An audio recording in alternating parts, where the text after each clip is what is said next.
नमस्कार मित्रों, मैं हूं डॉक्टर रामजी भाई। आपके लिए एक छोटी सी कहानी लेकर आया हूं। कहानी आपको अच्छी लगे तो लाइक, शेयर एवं सब्सक्राइब करें तथा घंटी अवश्य दबाएं। आइए कहानी का आनंद लेते हैं। किसी गांव में एक गधा अपने मालिक के साथ रहता था। उसका मालिक धोबी दिन भर उस गधे से बहुत सारा काम करवाता था और रात को उसे खुला छोड़ देता, जिससे वह मन भर और पेट भर के घास चरकर आ जाता था।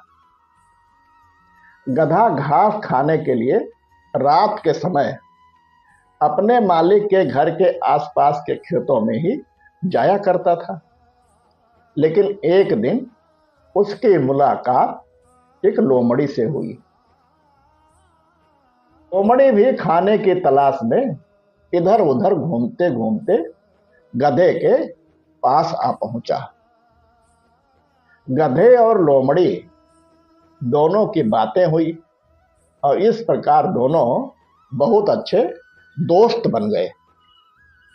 गधा लोमड़ी के साथ पूरी रात घास चरता था और भोर होते ही अपने धोबी मालिक के पास वापस आ जाता था। एक दिन रात को लोमड़ी ने गधे से कहा, गधा मामा, यहाँ पास के ही खेत में ढेर सारे फल लगे हैं। यदि आप वहां जाकर वो सारे फलों को खाकर आनंद लेते हैं तो वह किसी नाइट डिनर से कम नहीं होगा। गधा लोमड़ी की बात मान लेता है और कहता है, ठीक है भांजे, चलो हम दोनों चलते हैं आज उसी खेत में। गधा लोमड़ी दोनों उस खेत में पहुंच जाते हैं। गधा खूब खाता है। रसीले फल फूल खाकर गधा एकदम फूल जाता है। लोमड़ी से कहता है कि भांजे, आज की रात बड़ी सुहावनी है। पूर्णिमा की रात है, ऐसे में मुझे गाना गाने को मन कर रहा है। लोमड़ी गधे की बात सुनकर उसे गाना गाने से मना करता है और कहता है, मामा, यदि आप इतनी रात को इस खेत में गाना गाएंगे तो खेत का मालिक किसान यहां आ जाएगा और हमें पकड़ लेगा। लेकिन गधा तो अपने अहंकार में डूबा था और उसे गाना गाने का धुन सवार था। गधा लोमड़ी से बोलता है, अरे तू क्या जाने जंगली जानवर, गाना क्या होता है, संगीत क्या होता है। लोमड़ी गधे की इस बात को सुनकर समझ जाता है कि गधा बिना गाए आज मानेगा नहीं। तो उसने गधे से कहा, मामा, कोई बात नहीं, आप गाना गाओ, लेकिन मैं थोड़ी दूर जाकर उस झाड़ी में छुपकर बैठ जाता हूं और किसान आएगा तो आपको मैं खबर दूंगा।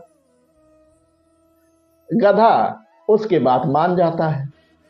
जब गधा गाना गाना शुरू करता है तो उसकी आवाज सुनकर सभी किसानों की नींद खुल जाती है और वो सब अपनी अपनी लाठी लेकर गधे के पास पहुंच जाते हैं और उसकी खूब मरम्मत करते हैं। अब गधा गाना तो गाना भूल गया और फिर गिरते पड़ते खेत से बाहर आने लगा।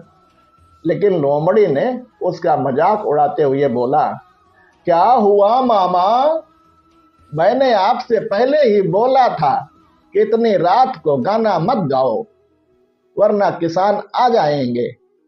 और ये क्या, वो आए ही नहीं, वहां तो आपको खूब सारा पुरस्कार देकर गए।